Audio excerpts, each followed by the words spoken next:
While I was having dinner, the fire alarm suddenly went off.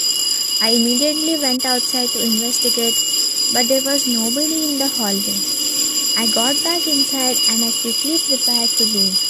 Before heading out, I called my husband to inform him about the situation. He told me not to panic. When my husband came, we left the building only to find out it was a false alarm triggered by some burnt fish a neighbor was cooking.